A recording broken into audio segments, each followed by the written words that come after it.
आप देख रहे हैं न्यूज नाउ 24/7 ताज़ा खबरों के लिए हमारे साथ बने रहें। 5 मिनट की दूरी तय करने में हमें बताया गया करीब 2 घंटे फायर ब्रिगेड को लगे। फायर ब्रिगेड सिर्फ खाना पूर्ति करने के लिए आई। 11 से 11:30 के बीच में ये आग लगी। दिल्ली की मुख्यमंत्री और वहां के स्थानीय विधायक और मंत्री बवाना में मन की बात सुन रहे थे, वहां से 10 मिनट की दूरी पर। लोगों ने कहा कि ये एक भूमि माफिया, एक लैंड माफिया उस जमीन को कब्जाना चाहता है जो जमीन डीडीए की है। इनको जलाया सिर्फ इसलिए गया है ताकि ये जमीन खाली हो जाए और इस डीडीए की जमीन पे एक भूमि माफिया कब्जा कर ले।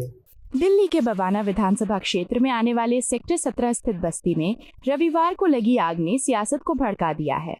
आम आदमी पार्टी ने भाजपा सरकार को जहां इस हादसे के लिए अप्रत्यक्ष तौर पर जिम्मेदार बताया है, वहीं आप नेता सौरभ भारद्वाज ने सीएम रेखा गुप्ता पर तीखा प्रहार किया है। उन्होंने इस घटना को इत्तेफाक नहीं बल्कि साजिश बता दिया है। आप नेता सौरभ भारद्वाज ने आज प्रेस कॉन्फ्रेंस कर आरोप लगाया कि हम कल रात प्रभावित लोगों से मिले। जिस जगह आग लगी उससे कुछ ही दूरी पर दमकल केंद्र है। यहाँ से दमकल गाड़ियाँ 5 मिनट में घटनास्थल तक पहुँच सकती थी, लेकिन लोगों ने बताया है कि दमकल की गाड़ियों को मौके पर पहुँचने में करीब 2 घंटे का समय लगा। उन्होंने कहा कि जब दमकल की टीमें मौके पर आती हैं तो लोग उनकी मदद करते हैं, लेकिन यहाँ लोगों ने पत्थरबाजी की क्योंकि जब तक दमकल गाड़ियाँ पहुँची तब तक सब जलकर खाक हो चुका था। सौरभ भारद्वाज ने कहा कि 2 छोटे बच्चे इस आग में पूरी तरह से खाक में मिल गए, सिर्फ हड्डियां ही बची। उन्होंने कहा कि जब हम मौके पर पहुंचे तो हम पता चला कि वहां न तो प्रभावित लोगों की मदद के लिए कोई इंतजाम थे। उन्होंने आरोप लगाया कि ये घटना सुबह 11 बजे से 11:30 बजे के बीच हुई, लेकिन बवाना में ही 10 मिनट की दूरी पर सीएम रेखा गुप्ता स्थानीय विधायक के साथ मन की बात सुन रहे थे। उन्होंने आरोप लगाया कि जब हमने रात को इस घटना पर ट्वीट किया तब सीएम का ट्वीट आया जिसमें उन्होंने कहा कि हमने सभी प्रभावित लोगों को मदद भेजी है। उन्होंने आरोप लगाया कि ये घटना इत्तेफाक नहीं बल्कि साजिश लगती है। कल दिल्ली की बवाना विधानसभा, जिसके विधायक रविंद्र इंद्रनाथ जी हैं और वो समाज कल्याण विभाग के मंत्री भी हैं, उनकी विधानसभा क्षेत्र के रोहिणी इलाके सेक्टर 17 के निकट एक बड़ा जेजे क्लस्टर आग पकड़ता है। कल हम वहां पे गए तो वहां पे रहने वाले लोगों ने हमें बताया कि ये आग करीब 11 से 11:30 के बीच में वहां पे लगी।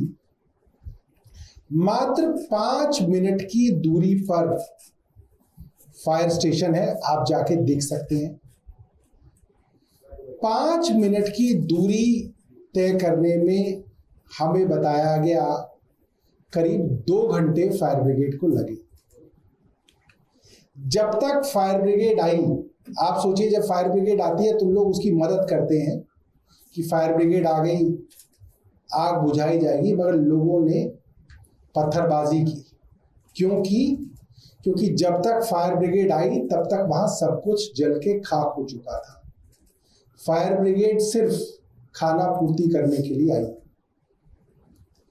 उस जेजे क्लस्टर के अंदर 2 छोटे छोटे बच्चे जल के पूरी तरीके से जो है खाक में मिल गए थे, सिर्फ हड्डियां उनकी बची थी और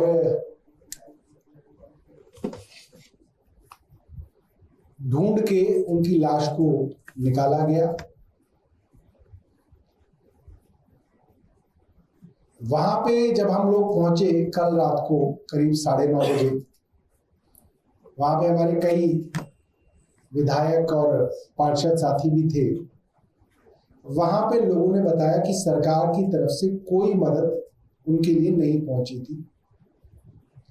मीडिया के साथी वहां पे मौजूद थे, उन्होंने देखा कि उनके सामने वहां के लोग बता रहे थे ना तो रोशनी थी, ना लाइट थी, ना टेंट था, ना खाना था, ना दवाइयां थी, ना मोबाइल टॉयलेट थी।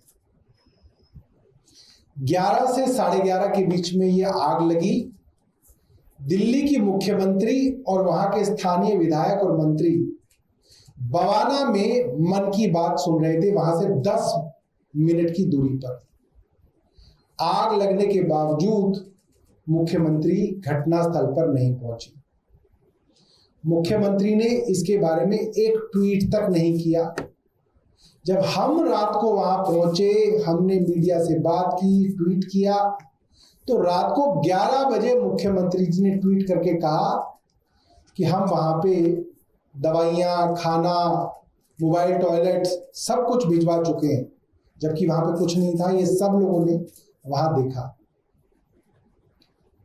कई सवाल वहां पे खड़े हुए जब हमने लोगों से बात की, तो लोगों ने कहा कि ये एक भूमि माफिया, एक लैंड माफिया उस जमीन को कब्जाना चाहता है जो जमीन डीडीए की है,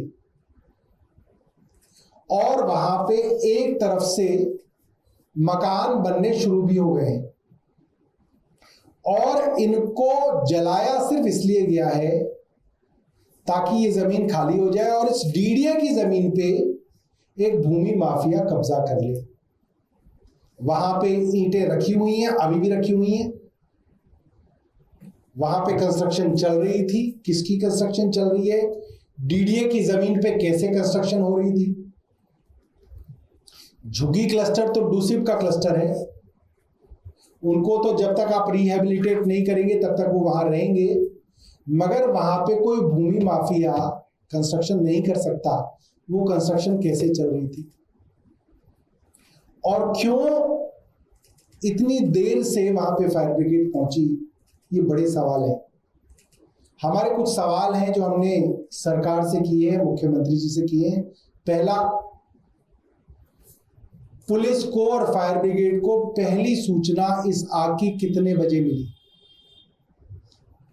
उसके कितनी देर बाद आग बुझाने का काम शुरू हो पाया और उस देरी के क्या कारण है?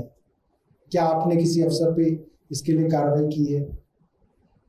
मुख्यमंत्री जी को इस हादसे की सूचना कितने बजे मिली? बाकायदा उनके सेक्रेटरी की, पुलिस की, दमकल विभाग की यह जिम्मेदारी है कि इसकी सूचना मुख्यमंत्री को दी गई होगी। मुख्यमंत्री जी बताएं उनको सूचना कब मिली।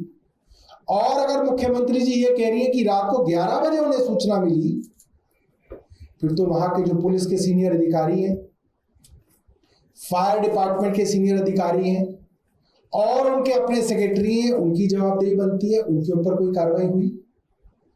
अगर कार्रवाई नहीं हुई, इसका मतलब मुख्यमंत्री जी को ये सूचना थी।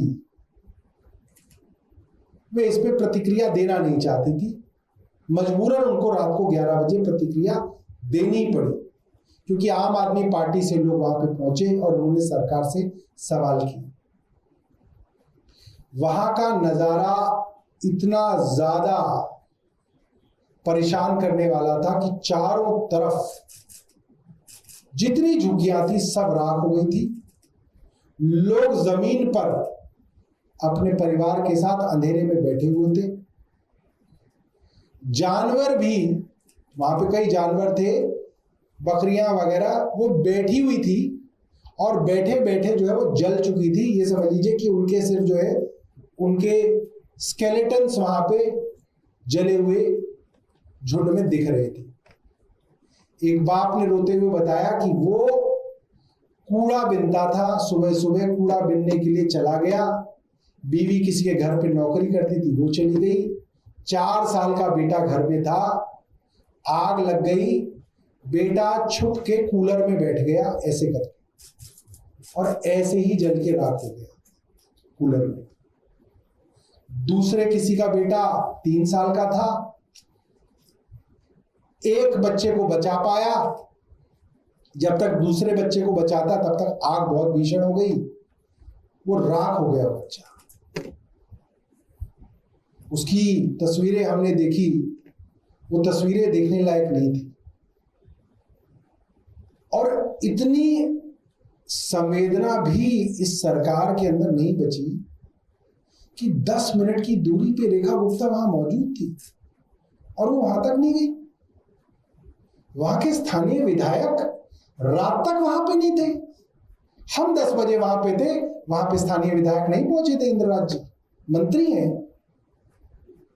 और आप वो पार्टी है जो चुनाव से 6 महीने पहले कहते हैं हम झुग्गी सम्मान यात्रा निकालेंगे। आप झुग्गी झोपड़ियों के अंदर कहते हैं हम रात्रि प्रवास करेंगे। आप रात को अपने बर्तन ले जाके उनके घरों में खाना खाते हैं। आप कहते हैं नहीं हम आपकी झुग्गी में आज रात को सोएंगे। वीरेंद्र सचदेवा कैरम खेल रहे हैं झुग्गी के बच्चों के साथ। दूसरा नेता जो है लूडो खेल रहा है बच्चों के साथ।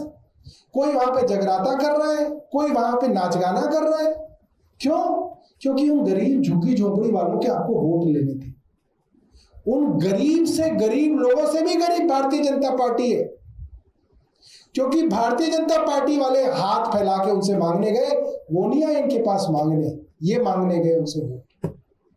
और उनकी वोट लेने के बाद ये इतने बेशर्म हो गए कि इन्होंने फायर ब्रिगेड तक समय पर नहीं भेजी।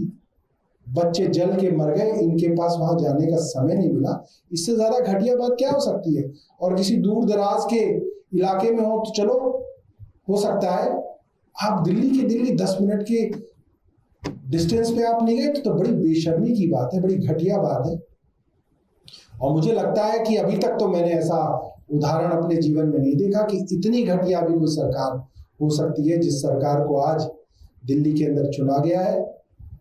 और मेरे पास शब्द नहीं है कि मैं किन शब्दों के अंदर रेखा गुप्ता जी और उनके विधायक मंत्री की जो है, मैं किन शब्दों में उनकी निंदा करूं।